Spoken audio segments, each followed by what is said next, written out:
Also tonight, the teacher cleared to work in classrooms again after describing gay sex as immoral. Wow, what a headline, what a shock story. It's like, discovered dog with 7 legs. Found a teacher who believes teachings of mainstream Christian churches. How weird is that? Now, the BBC, of course, lead on this line because it's the shibboleth of our time. But that's not what the case was about. I mean, that was a statement I did make somewhere buried in the text of my defence, but it was not the central issue with my GTCS case at all. But of course, the BBC pounce on that because that's what the sort of liberal establishment does. It's the Tim Farron question. When he was leader of the Lib Dems, they tried to pin him down and he wouldn't quite answer, and then he ended up regretting it. Because some people, when they get asked this question, do you think homosexual sex is immoral? Some people try and use every ounce of brain power they've got to answer it in a way that doesn't quite show what they think, but it's not quite dishonest either. That just doesn't work. It doesn't work. You can't sit on the fence on this issue. So, I'm happy to state my view. So let's listen to this interview on BBC Scotland, The Nine. Now, should views expressed by a teacher outside a classroom, however offensive they might be to some, affect their freedom to do the job? Richard Lucas was a maths teacher in Edinburgh until he published comments on YouTube criticising the former Scottish Conservative leader Ruth Davidson for having a fatherless child. Ms Davidson is, of course, in a same-sex relationship. He's also described gay sex as being immoral. But last week, the General Teaching Council cleared him to work in schools again. I asked Mr Lucas if he's a homophobe. No, unless you want to define homophobe as believes the teachings of the mainstream Christian churches and most other world religions. You think gay sex is immoral? That, by any modern definition, really is homophobic, isn't it? If that's your definition, you're declaring the Catholic Church homophobic, mainstream Christian denominations homophobic, almost all Muslims homophobic. If that's the line you want to take, that's entirely up to you. But I don't think that's an appropriate definition of homophobia. Well, you don't think that saying gay sex is immoral is homophobic? Absolutely not. Okay. Do you? Is it? Well, I'm asking the questions. Is it discriminatory? Okay. Discriminatory? No, of course not. Discrimination is to do with the way people are treated. So if I were to treat someone unfairly on the basis of my beliefs about homosexual sex, for example, then that could be classed as discriminatory. But merely holding a belief is not discriminatory. What's treating them unfairly, perhaps like describing them as being immoral? That's not treating someone unfairly. If someone's going to express moral opinions in a society, people who disagree and actually engage in those types of behavior might claim that that's, intolerant or unfair or discriminatory or whatever. But in an open society, we're allowed to criticize each other's behavior. We're allowed to state moral opinions, particularly when they're the teachings of mainstream religions. If you made a statement like the one you've done about race, you wouldn't be allowed near a classroom, would you? Because there isn't a similar statement about race. I mean, the parallel is so poor, it breaks down at every possible point of the bridge. So the parallel doesn't exist. There could not be a similar statement about race. All right, let me just focus on the statement that you've made. The statement about Ruth Davidson having a fatherless child and the statement about gay sex being immoral. You teach secondary school pupils, 15, 16, 17, 18-year-olds, a good number of whom inevitably will be gay. They have enough to contend with in their lives. Do you really think it's appropriate for somebody who has chosen to broadcast these opinions to be a figure of influence in their lives? Well, the question here is to do with the two messages. There are two competing views of these issues in society. There's the liberal position, which is the official policy of the Scottish Government, the entire Scottish educational establishment, and it's what pupils are taught as fact all the way through school, and any dissent from it is completely eliminated, which is why I'm here talking to you this evening. There's an alternative view that's held by a lot of people, including, as I say, mainstream religious believers and a lot of other people as well. Now, both groups in this discussion, they both have the best interests of people at heart. They have a different vision of what the best interests of people are constituted by. So my view is indeed to promote the best interests of people, but I believe their best interests are best served by the teaching that I believe. But the problem with this is not the fact that you hold these views. You're completely entitled to hold whatever views you choose to have in a free society. The problem is that they're incompatible with being a figure of influence to adolescent young people, are they not?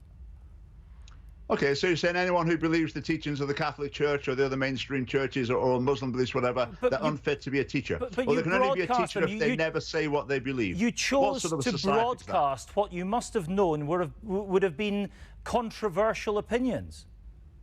Controversial, precisely. I mean, teachers can't express controversial views. Teachers are only allowed to parrot the lines of the educational establishment, in other words, the lines of the SNP. That the sort of society we want to live in? It's not just the opinions. It's not just the opinions of the SNP, Mr. Lucas. That's abject nonsense. It's the opinions of most mainstream political parties at the moment, is it not? It's the opinion of the majority of people in Scotland, but there's a substantial minority who disagree. Why did you choose to broadcast these opinions? Because I think they're very important for the well-being of our society. I think promoting natural family and stable family life is very important for the future of Scotland. It's important for adults, but more importantly, it's important for the children and future generations in Scotland. So that's why it's so important, because I put the well-being of the future generations I rate that as more important than me landing in hot water with the General Teaching Council of Scotland. So that's why I'm here today. Very briefly, do you think you'll teach again? I would be very surprised if any school in Scotland would employ me, because the sort of iron fist of the educational establishment just crushes anyone who holds the sort of opinions that I do. So I think it would be hard to foresee a school employing me in Scotland, that's for sure. All right, well, we shall see. Mr. Lucas, thank you very much for your time this evening. Thank you. We really need to counter this sort of view because it's becoming extremely prevalent. This is the idea that one side, the very liberal side, they're helping young people, and the people with traditional conservative views, then they're a danger to young people. They're going to harm them. But we've really got to emphasize that we have got a positive message. What we're saying is what we think is the best advice to give to people. I mean, we look at, for example, homosexual relationships. There's a lot of evidence to suggest that there are some less than positive aspects. Mental health outcomes, physical health outcomes, relationship stability, a lot of other things as well, let's say, addiction. So there are reasons to be cautious. And so we need to be saying that what we're saying is also for the good of young people. Now, Martin Geisler there, he leapt on something I said it was abject nonsense when I said that certain values were the values of the SNP. He responded as though I said they were just the values of the SNP, only the values of the SNP. A Scottish Family Party policy is to have lessons in logic in schools, and the more I interact with journalists in Scotland, the more I feel that this is a vital policy. Now, when I spoke to the BBC before this, they phoned up, we had a chat, it was all fine. They said, we'd want to talk about how long the case has taken, the fact that it's taken 3 years. We'll talk about freedom of speech. And I thought afterwards, nah, they won't. It's not going to be that. It's going to be really hostile interrogation, which of course it was. I mean, that's fine. I'll just say to the BBC, if anyone's watching, I'm not complaining. Bring me on and attack me left, right and centre and I'll respond. That's absolutely fine. More than happy to do that. What I'll just show now is all the other interviews. They had lots of people on to give their point of view. And they're all just introduced, hello, so-and-so. Would you like to just tell us what you think? Share your thoughts with us. Often they don't even start with a question. They're just allowed to start expounding their own opinion.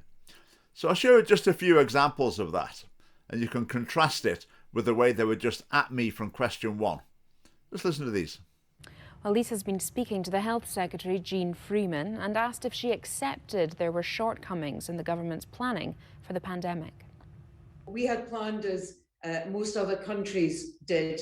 So if the question was in the same type as they asked me, the question would have been something like, so you're a completely incompetent health secretary because you're unprepared for the pandemic. What have you got to say for that? Stephen Wallace runs a caravan park in Fife and said yesterday's announcement that Easter holidays were unlikely to be allowed wasn't what he wanted to hear.